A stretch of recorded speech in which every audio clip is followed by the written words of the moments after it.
Si vous êtes marié, n'oubliez pas que les péchés ou les mauvais comportements de votre conjoint ne sont pas une excuse pour vos propres mauvais comportements ou péchés.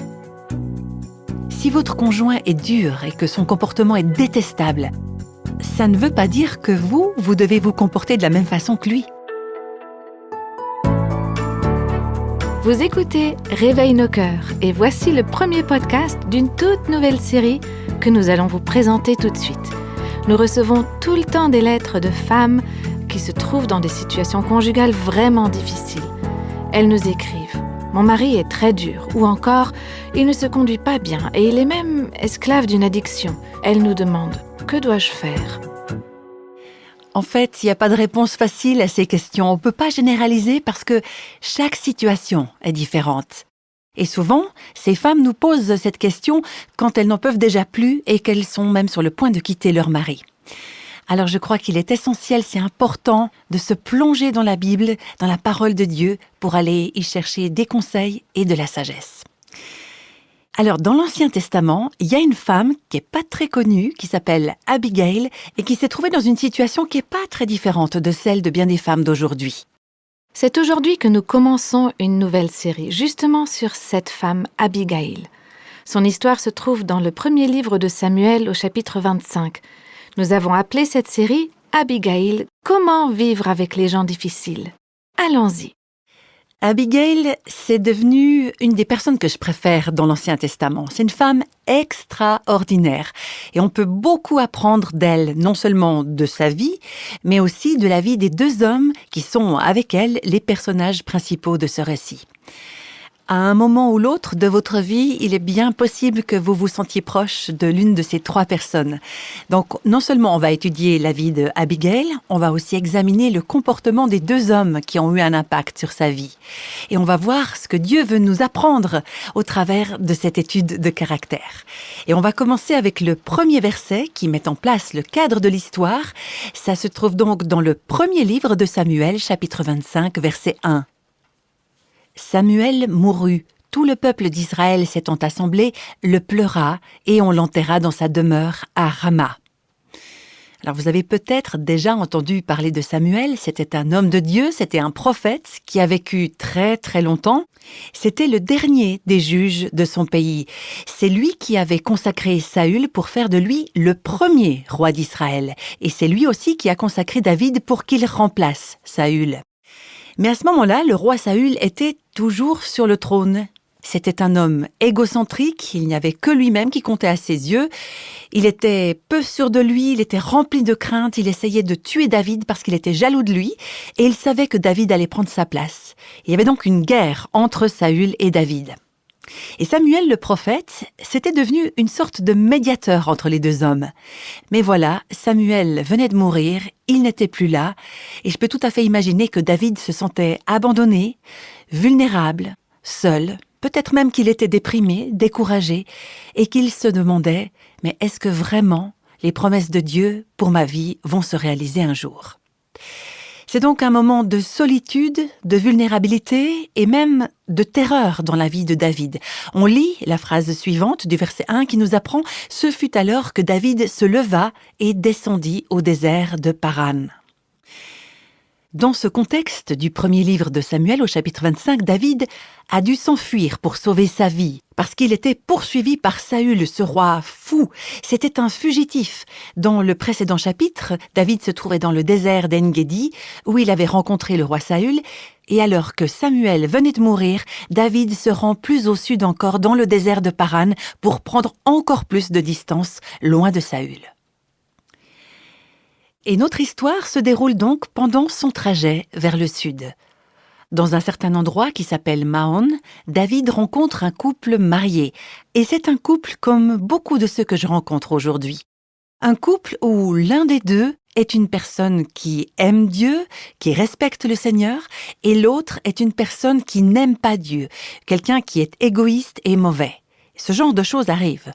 Et oui, donc David rencontre un couple comme ça.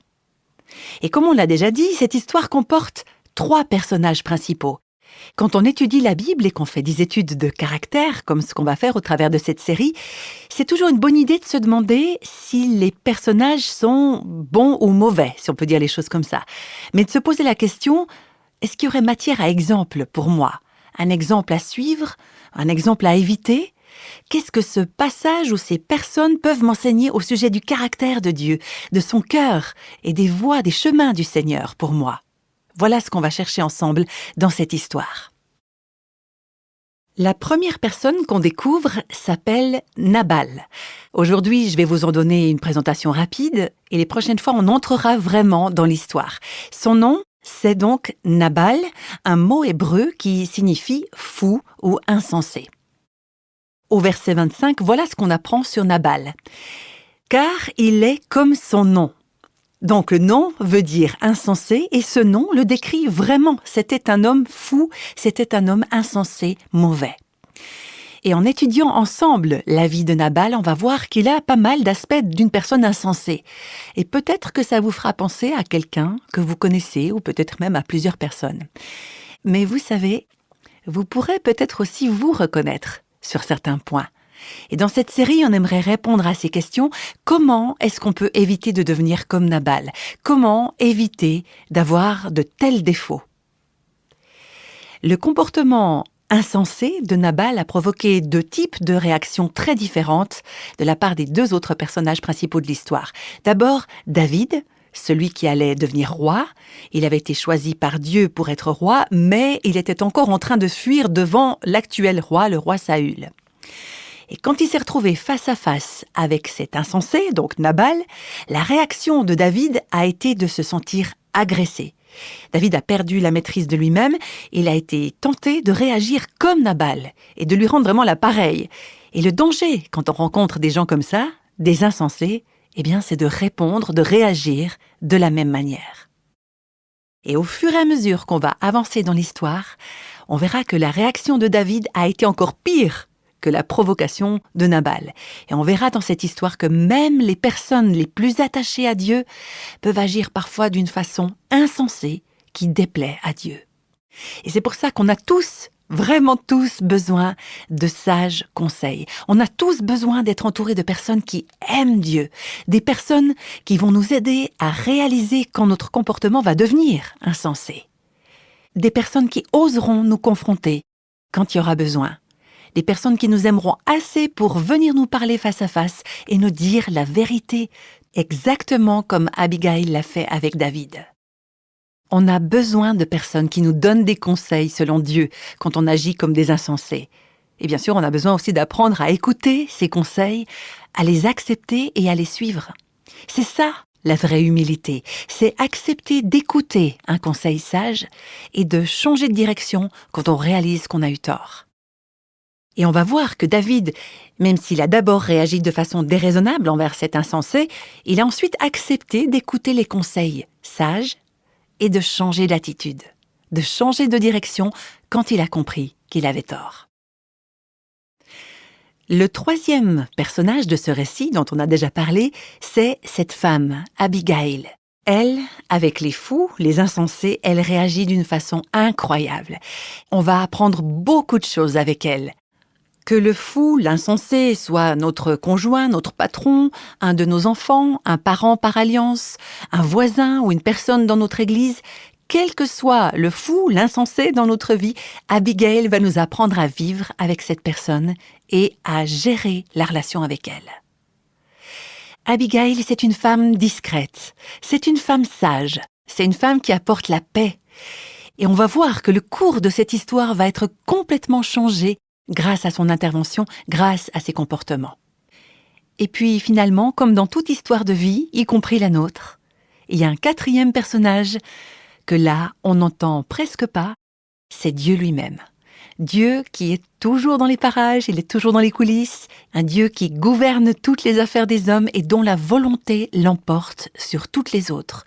Dieu qui est toujours souverain. Il est toujours sur son trône, il est sans arrêt à l'œuvre pour réaliser ses plans et accomplir ses promesses. Et cette histoire nous montre un Dieu qui n'est jamais absent, un Dieu qui agit, qui ne dort jamais. C'est le même Dieu qui est dans votre histoire de vie. un Dieu qui s'implique dans votre vie, qui se soucie des fous, des insensés avec qui vous vivez, vous travaillez ou vous étudiez. C'est un Dieu qui s'implique dans votre vie. On va continuer avec les versets 2 et 3. « Il y avait à Maon un homme très riche qui possédait des biens à Carmel. Il avait 3000 brebis et 1000 chèvres et il se trouvait à Carmel pour la tonte de ses brebis. Le nom de cet homme était Nabal et sa femme s'appelait Abigail. C'était une femme de bon sens et belle de figure, mais l'homme était dur et méchant. Il descendait de Caleb. » Comme c'était la coutume à cette époque, il est très probable que les parents d'Abigail avaient arrangé son mariage avec Nabal. On lui avait certainement pas demandé son avis. Elle était belle, il était riche. En lui faisant épouser cet homme riche, son père imaginait sans doute agir pour son bien et qu'elle allait avoir une belle vie. Alors ça fait un peu cliché, une belle femme et un homme riche, on pourrait penser qu'ils allaient bien ensemble. Mais le problème, c'est que la beauté et la richesse ne sont que des aspects extérieurs. Ce qui compte vraiment dans la vie, c'est le cœur, le caractère, et pas l'apparence extérieure ou la richesse matérielle. Dans le cas de ce couple, les différences entre leurs deux cœurs et leurs deux caractères, ça ne pouvait pas être pire. Ils étaient, comme on dit, comme le jour et la nuit. C'était un couple qui n'allait pas du tout ensemble au niveau de leur cœur. Lui, c'était un insensé qui n'aimait pas Dieu. Elle était sage et elle aimait Dieu. On ne sait pas si Nabal avait toujours été comme ça, s'il était déjà comme ça quand ils se sont mariés. Peut-être que quand ils se sont mariés, elle pensait que c'était un homme formidable. Et il y a beaucoup de femmes qui me disent « Je me rendais absolument pas compte, les premières années de notre mariage, du genre d'homme qu'il allait devenir. » Alors peut-être que Nabal avait toujours eu un mauvais caractère ou un comportement grossier. La Bible ne le mentionne pas. Tout ce qu'on sait, c'est que Abigail s'est retrouvée avec son mari dans ce mariage très difficile. Et il y a là deux choses importantes qui me semblent évidentes déjà dans ce chapitre. Premièrement, le fait que vous aimez Dieu ne garantit pas nécessairement que votre conjoint vivra selon Dieu. Et c'est pareil pour d'autres personnes avec qui vous vivez, les membres de votre famille, vos amis, vos collègues. Le fait que vous aimez Dieu ne garantit pas que les personnes autour de vous voudront plaire à Dieu. Ça ne garantit pas non plus qu'elles changeront, ces personnes. Parfois, il y a des gens qui nous écrivent après avoir écouté nos émissions et qui nous disent « Mais vous me donnez l'impression qu'il suffirait que je vive une vie selon Dieu pour que mon conjoint se mette à aimer Dieu. » Et là, j'aimerais être très claire. Non, nous ne disons pas ça parce que la Bible ne dit pas ça. La Bible enseigne effectivement qu'un conjoint qui aime Dieu peut avoir une grande influence sur le conjoint qui n'aime pas Dieu. Mais il n'y a aucune garantie que si on choisit de vivre notre vie comme Dieu le veut, alors les personnes insensées autour de nous changeront. Ces personnes qui sont comme Nabal, peut-être qu'elles ne changeront jamais. La deuxième chose qu'on peut constater, c'est que si votre conjoint est dur et que son comportement est détestable, ça ne veut pas dire que vous devez vous comporter de la même façon que lui. Et ça, c'est un des éléments forts de cette histoire.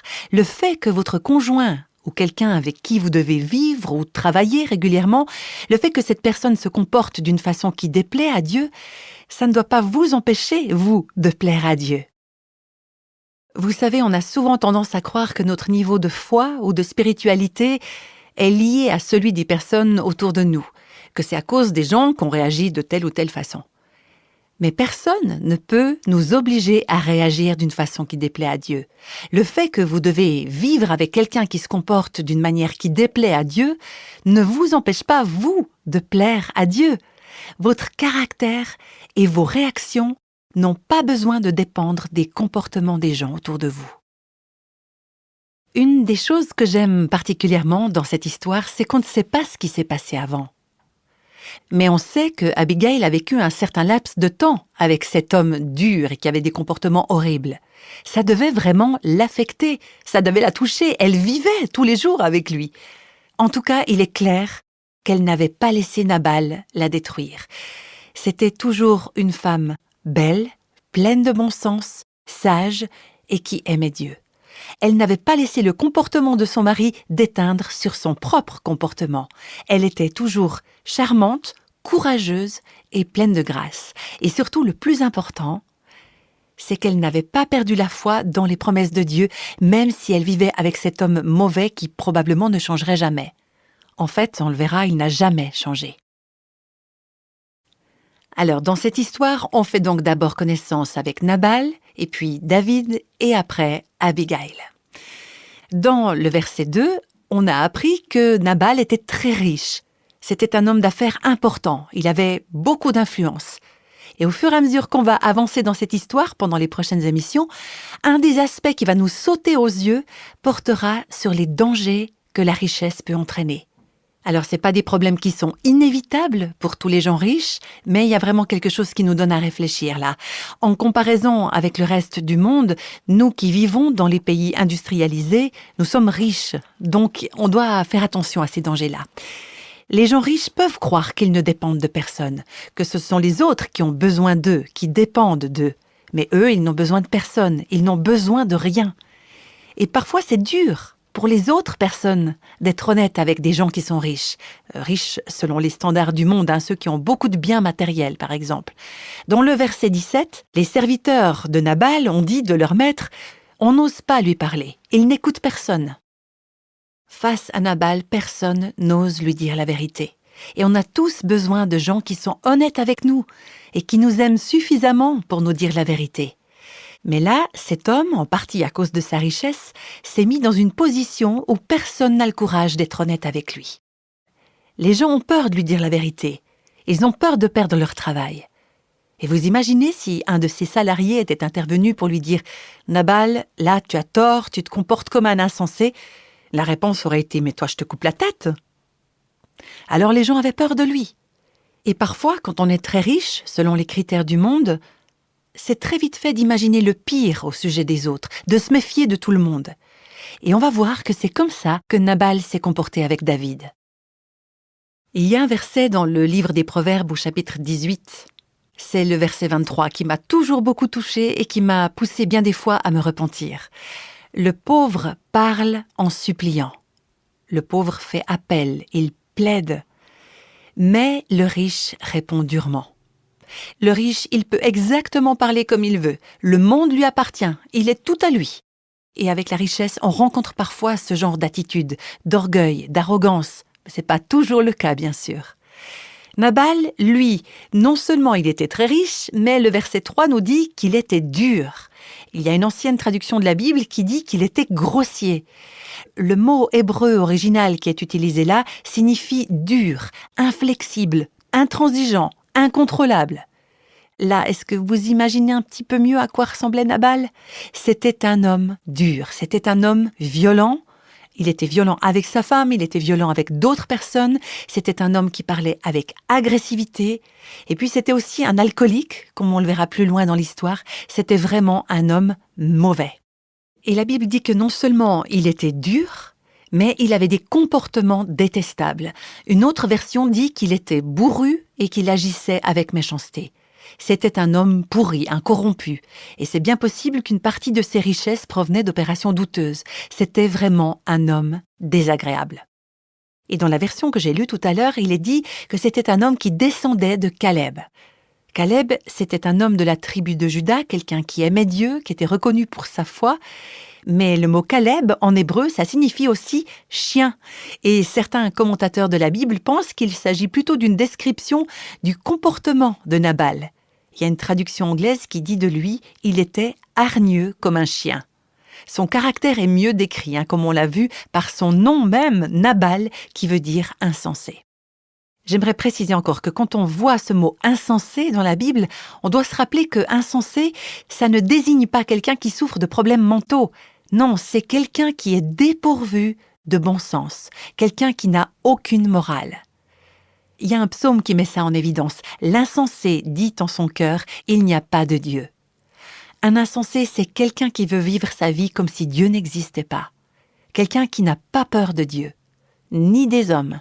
C'est quelqu'un qui se moque de la moralité, de la spiritualité, et par conséquent, quelqu'un qui agit avec stupidité, d'une façon insensée et indigne.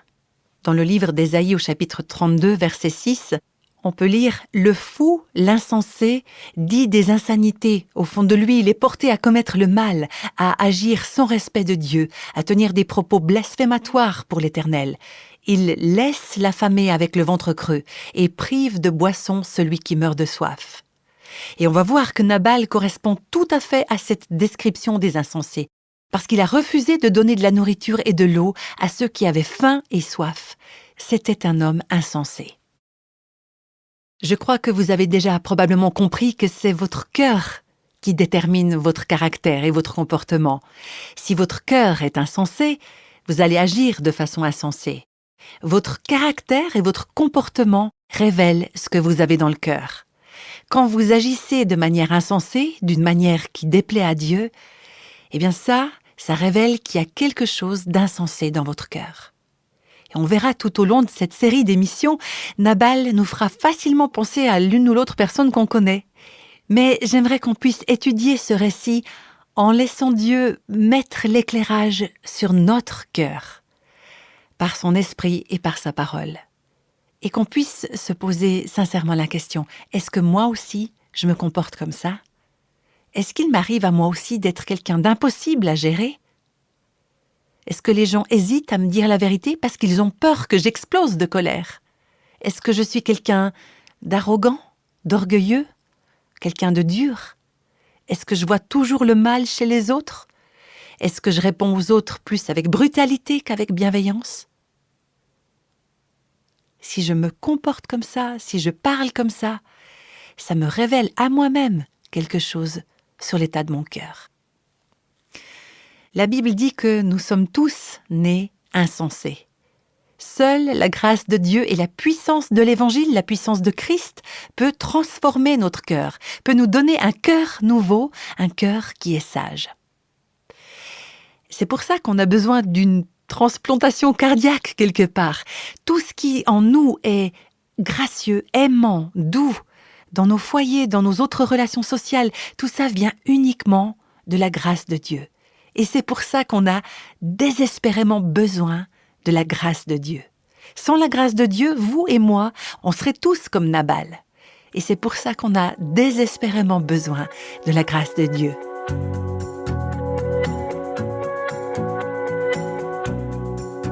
Oui, cet enseignement nous rappelle combien nous dépendons de la grâce de Dieu. En fait, nous avons toutes et tous besoin d'apprendre à ne pas être insensés, mais aussi nous avons toutes et tous besoin d'apprendre comment aimer ceux qui sont insensés. Cet enseignement que nous venons d'entendre fait partie de la série Abigail, comment vivre avec les gens difficiles. Je pense aux femmes qui ont entendu ce qui vient d'être dit et qui en ont le cœur lourd et même brisé. J'imagine qu'une femme pourrait se demander « Est-ce qu'il est sage que je reste avec un mari qui ressemble tellement à Nabal ?» Quels conseils pourrait-on lui donner ? C'est vraiment difficile parce qu'il n'y a pas forcément qu'une seule réponse à chaque situation différente. Et je connais tellement d'histoires qui se sont merveilleusement bien terminées parce que, par exemple, des femmes ont choisi de rester dans des mariages difficiles. Et souvent, j'ai vu Dieu utiliser ce qu'on appelle parfois la méthode de l'amour doux mais ferme. C'est-à-dire, par exemple, quand une épouse décide avec amour de mettre clairement des limites pour garantir sa sécurité. Et quelquefois même aussi celle de ses enfants. Et parfois, ces limites entraînent une période de séparation. Donc, si une personne se trouve dans un de ces mariages vraiment difficiles, comment cette personne peut-elle savoir si elle doit rester, prier et aimer, ou plutôt faire preuve d'amour doux mais ferme ? Eh bien, certainement, une des premières choses à faire, c'est d'aller demander de l'aide. Et pour quelqu'un qui aime Dieu, c'est demander de l'aide à une personne qui a un rôle de responsable dans son église. Ça fait partie des responsabilités en tant que berger spirituel d'une communauté. Et à propos, c'est une des raisons pour lesquelles c'est important que chaque personne fasse partie d'une église ou d'une communauté où elle peut recevoir ces conseils et cette sagesse qui viennent de Dieu. Et quand on vit un mariage difficile, on aurait vite tendance à s'éloigner de l'église ou de la communauté. Mais alors, quand on aura vraiment besoin d'aide, elle viendra d'où alors, cette aide ? La responsabilité biblique des leaders spirituels, c'est d'aider les gens qui sont dans des situations complexes à prendre une décision grâce à la parole de Dieu et à la prière. Et suivant les situations, il sera peut-être nécessaire de faire appel aux autorités civiles. Dans nos sociétés, Dieu a donné à ces autorités la responsabilité de protéger celles et ceux qui se trouvent sous leur juridiction. Je me demande ce qui aurait pu se passer si des hommes qui aimaient Dieu, des hommes bons et qui connaissaient bien Nabal, si ces hommes avaient osé lui faire face. Nous avons besoin de responsables sages dans nos églises et dans nos communautés qui sont prêts à intervenir avec courage et amour auprès des hommes qui n'aiment pas leur épouse comme ils le devraient.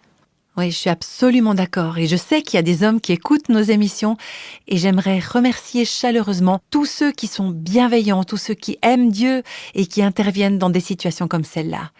Et je vous lance un appel urgent, quand un homme ne traite pas une femme avec amour, avec respect, et c'est valable aussi dans l'autre sens, bien sûr, quand une femme ne traite pas son conjoint avec amour et respect, je vous demande sincèrement de vous impliquer de façon appropriée dans ces situations. Parce que, par exemple, pour les femmes qui sont victimes de violences, c'est tellement précieux d'avoir de l'aide de cette qualité-là. Et puis, voilà aussi ce que j'aimerais qu'on puisse retenir, c'est que ces Nabal, ces personnes difficiles, elles ont besoin de rédemption, elles ont besoin qu'on les sauve. Et Dieu veut pleinement impliquer les croyants, les hommes et les femmes, pour qu'ils participent à la rédemption, au sauvetage de ces vies brisées qui sont sous l'emprise du péché. Alors pour en revenir aux épouses qui se trouvent dans ces situations difficiles, si leur cœur reste accroché, ancré dans l'espoir que donne l'Évangile, alors même qu'elles sont en train de réfléchir à des décisions compliquées, Dieu peut souvent utiliser leurs réactions ou les réactions de celles et ceux qui les entourent dans l'Église pour adoucir le cœur endurci d'un homme ou d'une femme dans la situation inverse.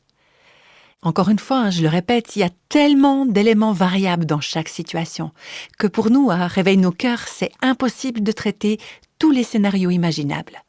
Donc si vous nous écoutez et que vous vous trouvez dans une situation difficile, que vous êtes peut-être en train de vous dire « mais mon mari, c'est un Nabal, je ne sais pas quoi faire », alors je le répète, demandez conseil, demandez de l'aide à quelqu'un qui est sage, qui aime et qui connaît vraiment Dieu. N'essayez pas de vous en sortir toute seule.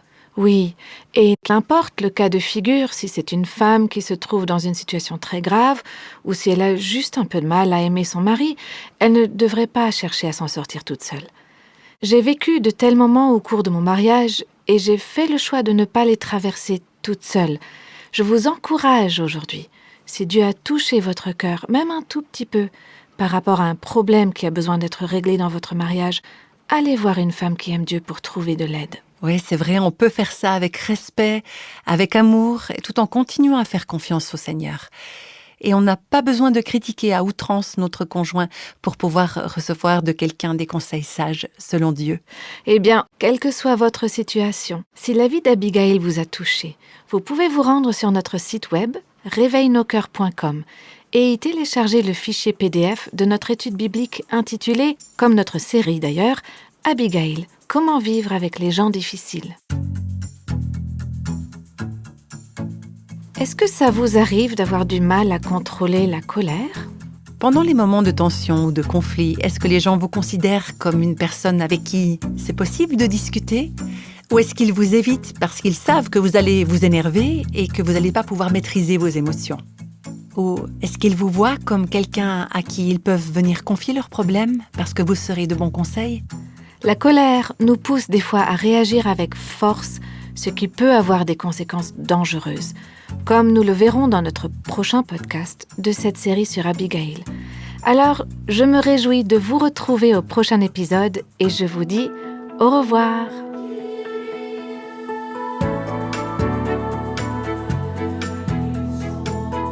Tous les extraits de la Bible sont tirés de la version Louis II 1910.